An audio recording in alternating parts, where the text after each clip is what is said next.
Have you tried to dry a load of clothes and everything seems to be working perfectly?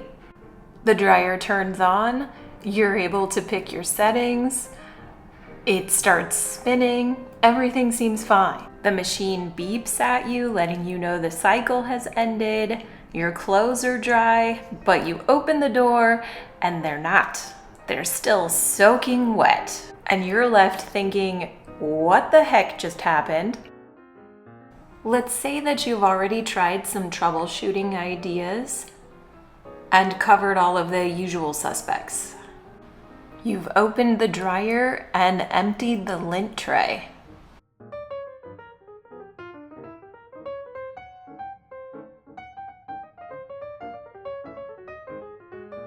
You've shimmied the dryer away from the wall and checked the dryer vent for any clogs. You've unplugged and replugged in the machine just to try and give it a quick restart. Then turned your machine back on and run it through another quick cycle, crossing your fingers that everything works again, of course. But when the cycle's done and you go to check those clothes, they're still wet. If this scenario applies to you, the most likely cause is that your heating coil or your heating element has been damaged and it just needs to be replaced. Before you dive into a project like this, I just want to caution you that this is a pretty in-depth DIY project. But it is absolutely possible for you to replace a heating element by yourself and avoid having to hire a professional and pay them hundreds of dollars to do it for you. I would just again caution you to watch this entire video and see if it's something that's in your skill set. And if not, there's absolutely no shame at all in hiring that professional to help you. That's what they're there for. However, my intention with this video is to supply you with as many details as possible, so no matter what situation you run into, you can feel confident that you can complete this task on your own.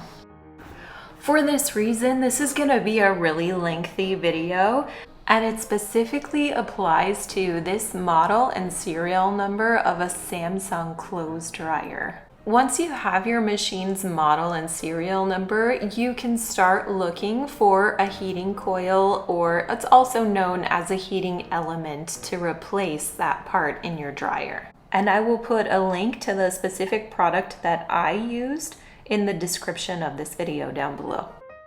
All right, so let's get started. Here is a complete list of the materials and tools I used to complete this project.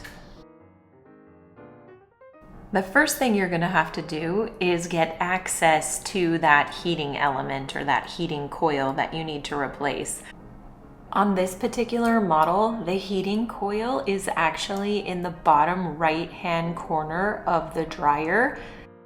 And in order to access it, it's going to feel like you have to tear this dryer almost completely apart in order to see it. But I'll walk you through step by step everything that you need to do in order to access this heating coil. So first things first, make sure that you unplug the machine. Next, you might have to move this machine around a little bit in order to get access to everything you need and to replace the heating coil. So the next thing I'm going to do is detach the dryer vent to allow for ease of that movement. Now we're ready to start disassembling the dryer. Start in the back, and you're going to remove these 2 screws so that you can take the top off of the dryer. A quick little tip, when I work on projects like this, I like to keep myself organized. So I'll actually put the screws into a little bag and label the bag saying where those screws belong, so that I don't forget when I try to reassemble the dryer when I'm finished. And I'll do this each time I remove a set of screws from the dryer. Okay, the next thing you're gonna do is take the top off of the dryer It's on a set of slides, and so you just have to pull back on it in order to get this thing off. If yours is stuck, just use a little bit of muscle and keep pulling from the back until it slides off. The next thing that needs to be removed is the control panel in the front of the dryer. At the top of the control panel, my dryer has these little white tabs to indicate all of the places where the control panel is kind of snapped into the dryer. When you release one of the fasteners, you should hear that little snap or clicking sound. And so I'm just trying to get my fingers underneath the control panel everywhere I see a little white tab and pulling upwards so that the fasteners unsnap. Again, you should hear a little clicking noise like this every time you unsnap one of these fasteners. Some of these tabs can be pretty stubborn, so keep pulling until you get them all unsnapped. Don't be afraid to use a little bit of force and put some muscle into it. Now that everything's unsnapped, you're going to take that control panel and remove it from the dryer.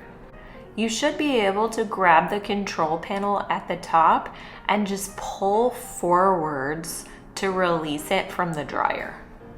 But I obviously missed a fastener because mine wasn't budging. There it was. So now just kind of pull up and forward in order to remove the control panel. You should hear some more clicks as it unfastens from the dryer. The control panel is powered from these two wires that connect it to the dryer. You're going to need to disconnect both of these. On both, there's a little tab that you just push down and then pull in order to separate those wires. Now that the control panel has been removed, we can start removing the front cover of the dryer. You should now have access to 4 screws that run along the top of the front cover. Just go ahead and unscrew those. And just a quick note, make sure that you're keeping yourself organized. Put these 4 screws in a bag and label it top of front cover or something similar, just to jog your memory when you start to reassemble your dryer. And then you're gonna open the dryer door in order to access 4 more screws that you're going to remove. Don't forget to put these in a bag and label it so you don't lose any of your screws. And now we're ready to remove the front cover.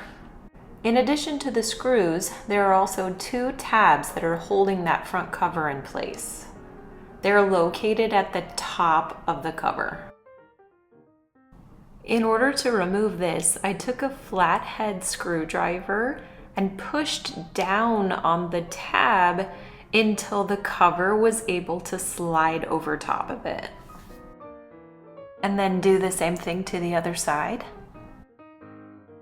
Be careful when you're removing the front cover, go slowly, because just like the control panel, the front cover is also powered by electricity. It has a wire running to it that you'll need to disconnect. This one just pulls straight out, so just give it a firm tug. To remove the front cover, just pull straight up from the top. There are these 3 little ledges that the cover sits on that kind of hold it in place a little bit. And so if you just pull straight up from the top, it'll remove from these ledges. I took advantage of the opportunity and did a quick little cleaning on the front cover. I also vacuumed up the lint that I saw at the base of the dryer. All right, now that we've opened up and gained access to that front right-hand side of the dryer, this is what you should see in that space. There are 2 metal pieces that are held in place by screws. The top piece is actually part of the casing that holds the heating element. And the bottom piece is like a metal bracket that supports the casing and keeps it in place. In order to remove the casing, you also have to remove this frame piece. So in the next step, I'm going to show you how to do that. There is a wire in front of those two metal pieces. And in order to remove them, you'll first have to disconnect that wire. Next, there are 3 screws in the front, and those will need to be removed. Again, make sure you stay organized. Keep track of these screws so you don't lose them when you have to reassemble the dryer. There are also 2 additional screws in the back of this bracket. And I think this is probably the most frustrating part of the entire project. You're going to have to remove these screws without actually being able to see them. This part has to be done completely by touch. Reach your hand back behind the frame, and those 2 screws are located at the bottom. They connect the bracket to the floor of the dryer. I don't have any video of me unscrewing these 2 screws because there was just no way that I was going to be able to get my camera back there. But this is what that framing bracket looks like once it's been removed from the dryer. The side that I'm holding is the front piece of the bracket. It's the part that you see when you're looking into the dryer. And that little lip is where the 2 screws were that you already removed. The back side of this frame has the exact same lip on it with 2 screws that go directly into the floor of the dryer. It is much easier to unscrew these 2 screws with a really short screwdriver. Another thing that helped me get these screws undone was to try and get both of my hands back behind the bracket. One hand would hold the screw while the other one would hold the screwdriver and unscrew it. Once you get those additional 2 screws out, now we're ready to remove the heating element from the dryer. However, there's a little piece of metal that has been folded and secured into a gap in the floor of the dryer. You just need to lift up on the frame in order to pop it out of this hole and do the same thing on the back side of the frame as well. Now you're just going to start sliding that frame and the heating coil casing forward towards the front of the dryer. You're going to need to carefully maneuver this around some of the other pieces in the dryer. You're going to need to keep moving this forward until you can see the inside of the casing. There is one more additional screw that is holding the casing onto that bracket frame piece that's right underneath of it. So you'll need to get your hands in there and unscrew that screw. I also want to give you a quick word of caution. You're handling some metal pieces and the edges of those pieces can be sharp. So make sure that you're being slow and cautious when you're working with the edges of these metal pieces. Don't cut yourself. At this point, the bracket should be completely unattached from the casing, so you can just grab it and pull it out of the way. You aren't going to be able to pull the casing out yet though, because there is electricity running to the coil that's inside of the casing. So rotate the casing onto its side, and then we're going to detach each wire one at a time until you can get the entire casing out of the dryer. Hopefully you get lucky and those wires detach really easily. But mine didn't, of course. So if your wires are really difficult to disconnect too, Then the thing that worked for me was to grab a flathead screwdriver and use it to pry the wire upwards.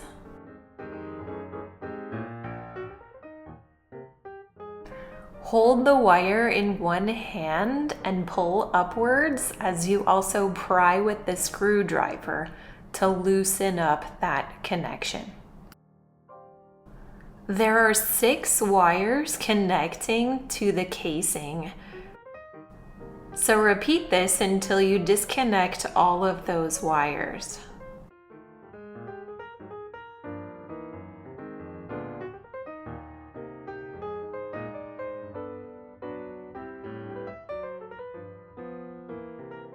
And then slide the casing out of the dryer. At this point, I got out a voltmeter and I just was curious to verify that there was something actually wrong with the heating coil. So as you notice, the first 2 connectors, there is power running through them. But look at this last one. It is absolutely dead. There is nothing running through there. So that tells me that there is something wrong with the heating coil. And it definitely does need to be replaced. Okay, we're moving on to the next step. Inside of that casing is the heating coil. And so we need to open up that casing in order to access it. On the side of the casing that has the electrical components, you should see 4 screws that need to be removed. So take your screwdriver or a drill and get those out of there. Remember to stay organized, keep your screws in a bag and label it so that you can return these screws to where they belong later.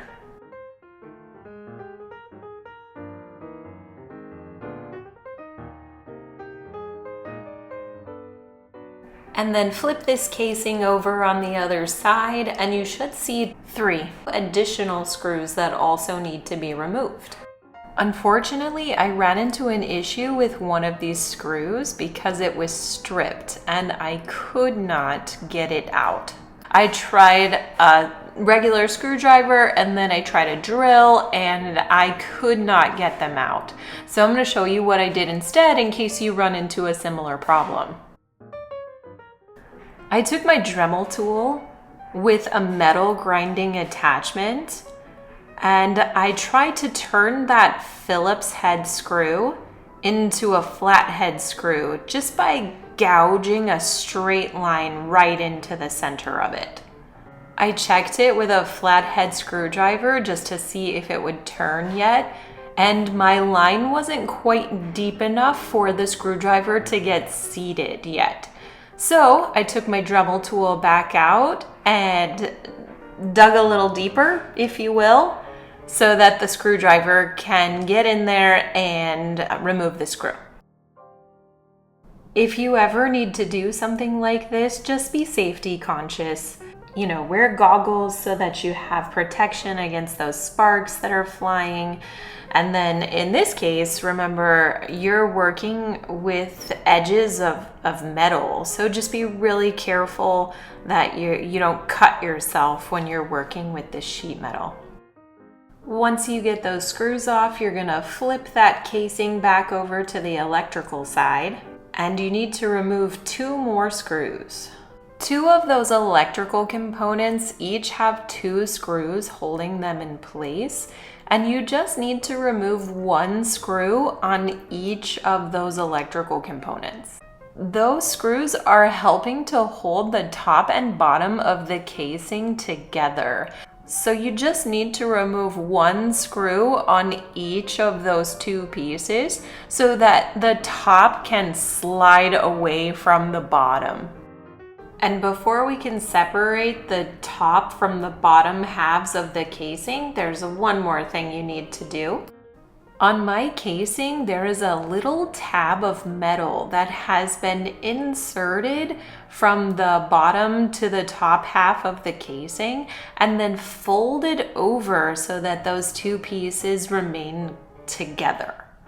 You just need to grab a pair of needle nose pliers, grab that little tab of metal, and twist it so that it straightens out and it's no longer folded over. You want to twist it until it stands straight upwards. And then finally, you should be able to pull the top and bottom halves away from each other. Open up that casing and you should see the heating element inside of it. Alright, so now that you've got that casing opened up, it's time to remove the heating coil. The only thing that should be holding that heating coil in place is the 2 wires that connect it to the casing. And those 2 wires aren't just going to easily slip out for you. Here's why. There are 2 tiny bits of metal, like a wing almost, that's been folded down so that it catches the wire and holds it in place, so you can't just easily tug it out of its setting. You're just going to grab your needle nose pliers again and very carefully twist those little bits of metal upwards so that they are flat with the rest of the little prong. You want to fold it upwards so that it will slide through that little horizontal slot. And now finally, the moment you've been waiting for, you should be able to remove that heating coil from the casing. You should be able to find where the heating coil was damaged. The reason why this happens is because there isn't sufficient airflow through the dryer to keep this heating coil from getting too hot. Some reasons for this are that the lint trap was too full, or there was a clog in the dryer vent that reduced the airflow through the dryer. If it gets too hot, that heating coil can literally melt, and that's when these breakages occur. Also, while you have this heating coil out, there should be a model number that's stamped onto the heating coil. So if you haven't purchased a replacement yet, you can find this model number and then purchase the exact same one. Before I put the new heating coil into the casing, I'm gonna go ahead and give it a quick cleaning. All right, from here on out, we're going to install the new heating coil. We're gonna follow all of the steps that we previously did, and we're just gonna do it in reverse order. Lay that heating coil down on the half of the casing that has the white electrical component on it. Then you're gonna take your 2 wires and push them through those horizontal slots. Try to line up the screw holes on the heating coil with the screw holes on the casing as best you can. And then we're going to take the other half of the heating coil and attach them together. Remember that you need to line up not just the screw holes, but those little metal tabs that are right above the white electrical component piece. All right, so the first thing I'm gonna do is, since I already have some of those screw holes lined up, I'm just gonna go ahead and place those screws. So remember, on this side of the casing that has the electrical components on it, there were 4 screws that run along this side. And then flip the casing over, and remember there were 3 screws that held this side together. You're gonna have to kind of squeeze this thing in order to get those screws lined up. If you're having trouble getting these screws into place, I have a couple of suggestions for you. One is to take a pair of needle nose pliers and place them into one of your already lined up holes, and then it becomes a little easier. Everything's sort of held in place for you while you try to screw in one of those screws that are next to the pliers. Another suggestion that worked pretty well for me was just to press the casing against my own body and use my body to help me squeeze the casing together so that the holes were lined up and I can get those screws into place. All right, once you have those 3 screws taken care of, you're gonna flip it back over onto the side that has the electrical components on it. And those 2 electrical components that are held in place by screws need to get their missing screw screwed back in. There's a couple more things we need to take care of on this side. One of those little metal tabs need to be folded down. So you're just gonna take your pair of needle nose pliers and apply pressure until the tab is laying flat.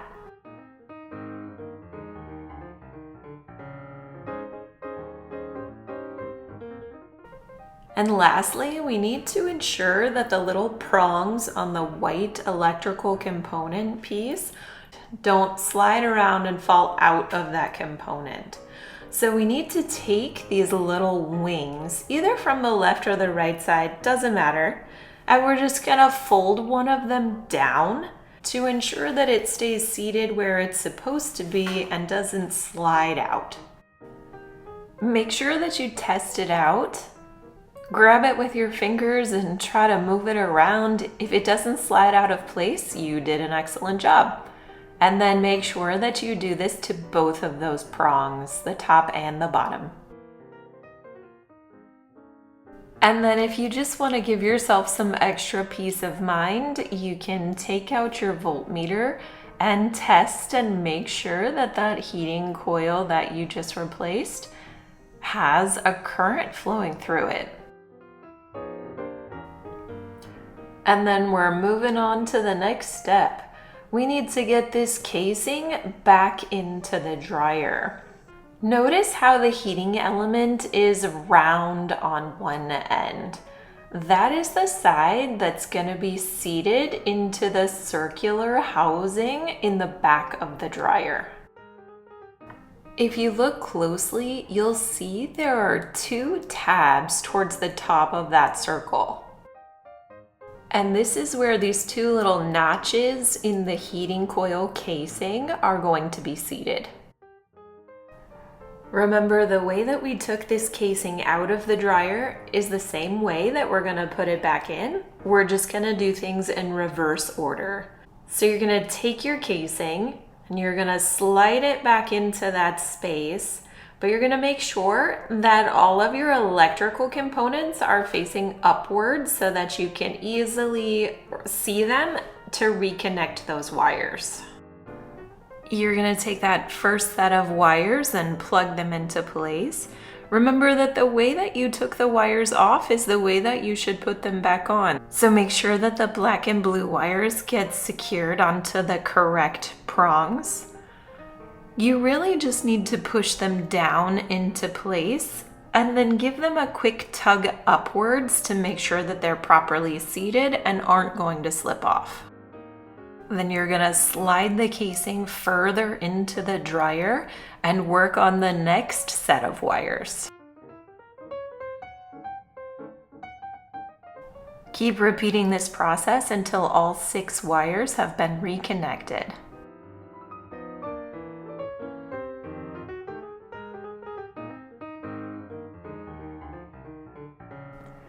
And now it's time to get the bracket in place that's gonna hold the casing up where it belongs. There are 2 screw holes, one inside of the casing and one at the top of the metal bracket. You need to get these 2 screw holes lined up with each other so that you can screw them together. Here's another view just so that you can see a little bit better. And now you're ready to get this guy into place. So you're gonna grab the entire thing, the casing and the frame. You're gonna twist it and you're gonna finagle it and slide the casing into that circular housing in the back of the dryer. Make sure that the notches are secured into those little tabs that we talked about earlier. Next, we're gonna get this frame seated a little bit better inside of the dryer by putting this folded metal tab that's in the front of the frame into a little slit that's in the floor of the dryer. And now we're just gonna replace those screws that we took out earlier. We're gonna secure the casing to the frame and also the frame to the dryer. And now we're getting ready for the absolutely most miserable part of this entire project. Don't forget that there are 2 additional screws in the back of that frame. They're the 2 screws that are hidden from sight, and you have to basically screw them in without being able to see what you're doing.